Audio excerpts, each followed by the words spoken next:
నమస్తే. తెలుసుకుందాం కార్యక్రమానికి స్వాగతం. మనిషి దైనందిన జీవితంలో విద్య, ఉద్యోగం ఎంత అవసరమో అలాగే వివాహం కూడా.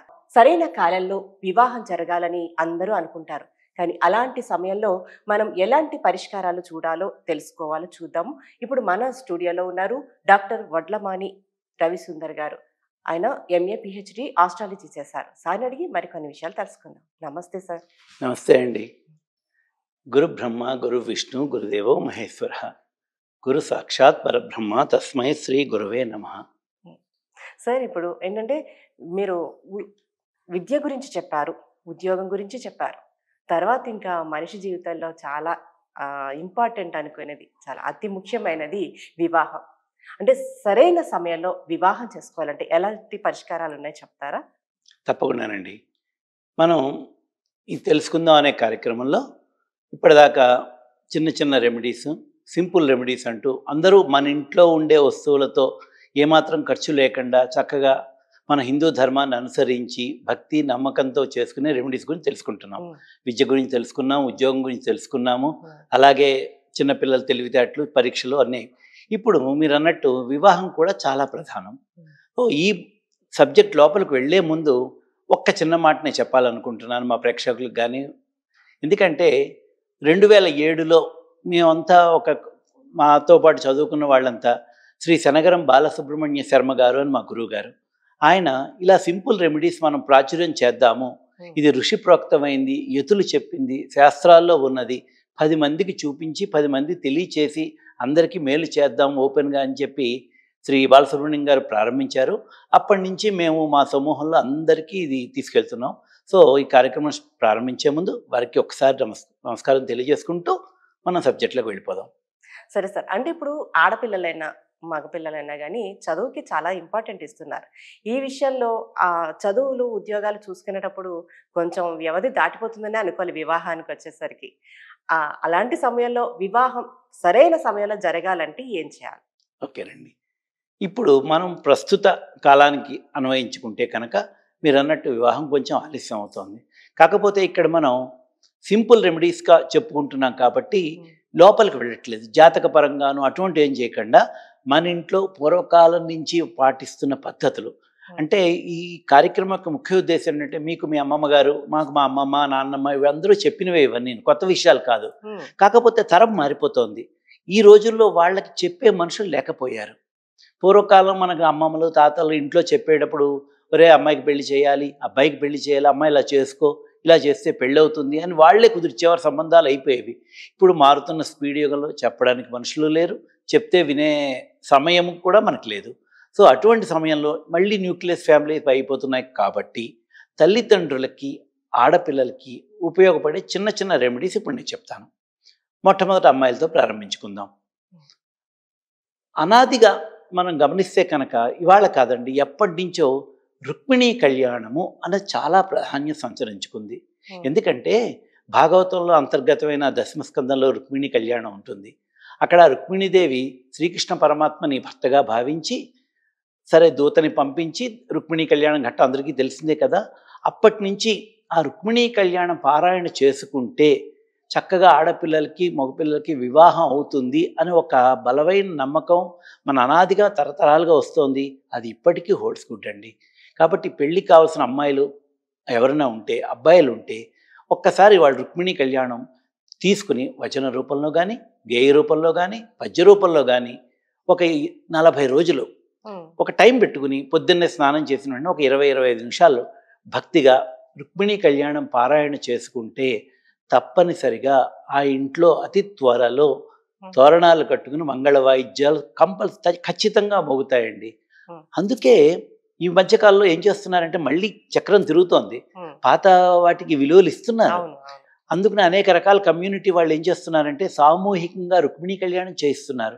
ఇప్పుడు నాతో సంబంధం ఉన్న కొన్ని గ్రూపుల్లో మేము కూడా ముఖ్యంగా ఈ పెళ్లి కావాల్సిన వధూవరులందరినీ పిలిచి ఒక ఆడిటోరియంలో రుక్మిణీ కళ్యాణం శాస్త్రోక్తంగా చేయించి వాళ్ళందరి చేత అక్షింతలు పంచి పెడతాం.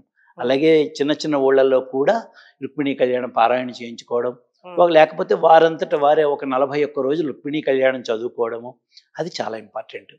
అలాగే మన బాలకాండ, రామాయణం బాలకాండలో సీతా కళ్యాణ సర్గ అని ఉంటుంది. సీతా కళ్యాణ సర్గ పారాయణం చేయడం కూడా చాలా మంచిది.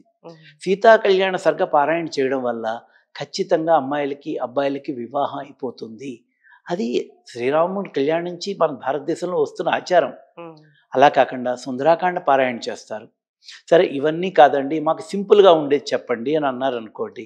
ఇంకా దీనిలో చాలా సింపుల్గా అందరూ చేసుకోగలిగేవి కూడా పరిహారాలు, ఇలా రెమెడీస్ చాలా ఉన్నాయి. అంటే ఇప్పుడు మీరు చెప్పిందంతా ఆడపిల్లలకి అనుకుందాము, అదే మగపిల్లలకి వచ్చేసరికి అయితే ఏం చేయాలంటారు? తప్పకుండా అది కూడా మాట్లాడదాం. ఆడపిల్లలకి ఇంకో ముఖ్యమైన రెమెడీ ఒకటి చెప్పబోతున్నానండి. ఏంటంటే ఇప్పుడు మనం స్పీడ్ యుగంలో ఉన్నాం. పొద్దున్నే ఎంత లేదన్నా ఆడపిల్లలు ఏంటి మగపిల్లలు ఏంటి ఉదయం 9 అయ్యేసరికి బయటకు వెళ్ళిపోవాలి, ఉద్యోగ ధర్మం. బయటకు వెళ్ళిపోతారు, రాత్రి వచ్చేసరికి 8, 9 కూడా అవుతూ ఉంటుంది చదువు ఉద్యోగాల్లో తిరగడం వల్ల. కాకపోతే ఇటువంటి సమయంలో మేము ఎలా చేసుకుంటామండి? మీరు ఇన్ని రెమెడీలు చెప్తారు, బాగానే ఉంది, ఇంట్లో కూర్చొని దీపం పెట్టుకోండి, మడికట్టు పారాయణ చేయండి, ఎక్కడ కుదురుతుంది? కుదరదు కదా. అది కూడా ఆలోచించుకోవాలి. ఏదో ఇప్పుడు సింపుల్ రెమెడీస్ అంటే మనం ఆచరణలో చేయగలిగేవి చెప్పాలి. స్కూల్ కి మాత్రమే వెళ్ళొచ్చేవాళ్ళు, ఇప్పుడు అలా కాదు కదా. ఇన్స్టిట్యూట్లని, ట్రైనింగ్లని చాలా నడుస్తున్నాయి కదా. కాబట్టి ఇప్పుడు దీనిలో ఒక చిన్న రెమెడీ అండి, ఇది అందరికీ దివ్యంగా పనిచేస్తుందండి. చాలా అద్భుతమైన రెమెడీ. ఆడపిల్లలు ఏంటి మగపిల్లలు ఏంటి అందరికీను. మీరు ఒక ఆడపిల్లలు బయటకు వెళ్ళిపోతారు. సపోజ్ మెట్రోలో వెళ్తున్నారు అనుకోండి. మెట్రోలో వెళ్తున్నారు అనుకుంటే మీరు కూర్చున్నప్పుడు లలితా సహస్రనామం ఈ మధ్యకాలంలో చాలా మంది నేర్చుకుంటున్నారు. లలితా సహస్రనామం దానిలో ఉండే 1008 మంత్రాల్లో ప్రతి మంత్రము చాలా మహిమాన్వితమైనది. ఒక్కొక్క మంత్రానికి ఒక్కొక్క కార్యాన్ని సిద్ధం చేయగల శక్తి ఉన్నది. సో ఒక చిన్న మంత్రం, కాళ్ళకి చెప్పులు లేకుండా ఓం కామేశ బద్ధ మాంగళ్య సూత్ర శోభిత కంధరాయై నమః. ఓం కామేశ బద్ధ మాంగళ్య సూత్ర శోభిత కంధరాయై నమః అంటే ఆ పార్వతీదేవి మెడలో మెరిసిపోతున్న బంగారు మంగళసూత్రము తల్లి నా మెడలో కూడా మెరిసిపోయేలాగా అనుగ్రహించు అని. ఈ మంత్రాన్ని మీరు మీ మొబైల్లో రికార్డ్ చేసుకోండి. ఇప్పుడు మనం ఏంటంటే బయటకు వచ్చేటప్పుడు ఏం చేస్తున్నాం అంటే, ఇప్పుడు ఇంట్లోంచి బయటికి రాగానే ముందు హెడ్ ఫోన్స్ తగిలించుకుంటున్నాం. కాళ్ళకి చెప్పులు ఉన్నాయో లేదో తర్వాత విషయం. ముందు హెడ్ ఫోన్స్ పెట్టుకుని మొబైల్తో వింటూ వెళ్తున్నాం కదా. ఆ వినే టైంలో మీరు మెట్రోలో కూర్చున్నారు, కాసేపు ఆ సినిమా పాటలు అవి వినడం మానేయండి. ఈ మంత్రాన్ని చాంట్ చేసుకోండి. లేదు ఈ మంత్రాన్ని రికార్డ్ చేసుకోండి. మీ అంతర్లీనంగా ఈ మంత్రాన్ని వింటూ ఉండండి. ఆఫీసులో ఉన్నారు, 10 నిమిషాలు బ్రేక్ దొరికింది మీకు, కాళ్ళకి చెప్పులు ఇప్పేసి ఒక్కసారి కళ్ళు మూసుకుని ఓం కామేశ బద్ధ మాంగళ్య సూత్ర శోభిత కంధరాయ నమః రోజులో 1008 సార్లు చెప్పుకోండి. చాలా సింపుల్. 1008 సార్లు అంటే పొద్దున్న సాయంత్రం లోపల 2 సార్లు చెప్పుకోవచ్చు. చెప్పుకుంటే చాలా మహిమాన్వితమైన మంత్రం అండి. ఈ మంత్రం చెప్పుకోవడం వల్ల, రుక్మిణీ కళ్యాణం పారాయణ వల్ల, ఆ సీతా కళ్యాణ సర్గ వల్ల తప్పనిసరిగా ఆడపిల్లలకి వివాహాలు జరిగిపోతాయి. అలాగే మగపిల్లలు అనుకున్నాం మనం. అలాగే ఇంకా ఒకటి మనకి ఇంట్లో పెద్దవాళ్ళు చెప్తుంటారు కాత్యాయని వ్రతము అని, అది కూడా ఉంది. ఈ మధ్యకాలంలో చాలా మంది చేసుకుంటున్నారు. అది కూడా చాలా సింపుల్ రెమెడీ. ఏ మంగళవారం నాడు, శుక్రవారం నాడు, కొంచెం మీకు ఆఫీస్ సెలవు వచ్చిన రోజు నాడు ఇంట్లో పెద్దవాళ్ళ సహాయం తీసుకుని అన్ని వర్ణాల వాళ్ళు అందరూ చేసుకోవచ్చు. చక్కగా కాత్యాయని వ్రతం చేసుకుంటే కూడా ఆడపిల్లలకి చాలా తొందరగా వివాహం అయిపోతుంది అని ఉంది.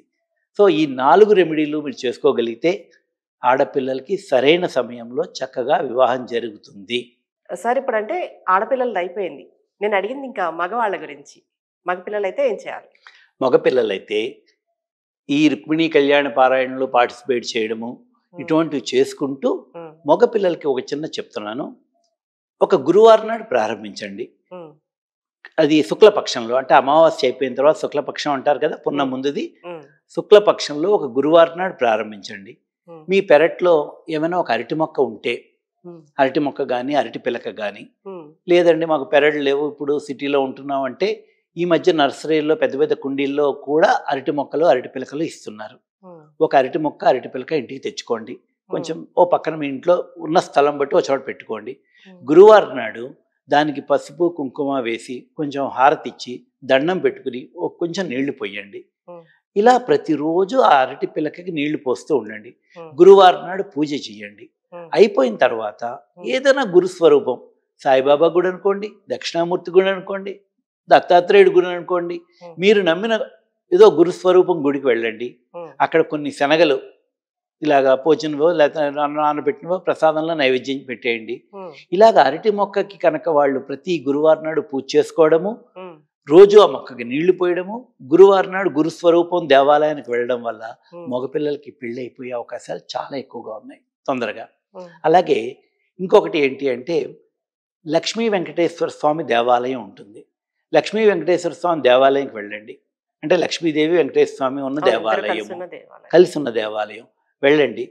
అక్కడికి వెళ్ళి 11 ప్రదక్షిణాలు చేసుకోండి. ఉమ్, ఒప్పుకుంటే తెలిస్తే మీ ప్రవరాది చెప్పుకోండి, ఉమ్, గోత్రము పేరునామం చెప్పుకోండి. లేదండి మాకు తెలియదు, మీ పేరు చెప్పుకోండి. స్వామి లక్ష్మీ వెంకటేశ్వర, అక్కడ లక్ష్మీ వెంకటేశ్వర అన్నది కీవర్డ్ చాలా ఇంపార్టెంట్. ఉమ్, వెంకటేశ్వర స్వామి గుడి కాదు, లక్ష్మీదేవి సహితంగా ఉన్న వెంకటేశ్వర స్వామి గుడికి ఉమ్, వెళ్తే నాకు ఇలాగ వివాహం జరగాలి, చక్కగా మంచి అనుకూలవతైన భార్య రావాలి అని దండం పెట్టుకోండి. మీకు వచ్చిన శ్లోకం చదువుకోండి. కళ్యాణాద్భుత గాత్రాయ కామితార్థ ప్రదాయనే, ఆ శ్లోకం చదువుకోండి. శ్రేయకాంతాయ కళ్యాణ నిధయ నిధయత్నం, మీకు వచ్చిన శ్లోకం చదువుకోండి వెంకటేశ్వర స్వామిది. ఉమ్, మనస్ఫూర్తిగా దండం పెట్టుకోండి. ఉమ్, శనివారం నాడు తప్పనిసరిగా వెళ్ళండి. కుదిరితే రోజు వెళ్ళి 11 ప్రదక్షిణాలు చేయండి. 40 రోజులండి ఇది. ఉమ్, ఇవన్నీ మనకి మండలము అంటారు. 40-41 రోజులు చేసుకోవడం వల్ల మగపిల్లలకు కూడా తొందరగా చక్కగా వివాహం జరిగే ఉమ్. అవకాశం చాలా బాగుంటుంది.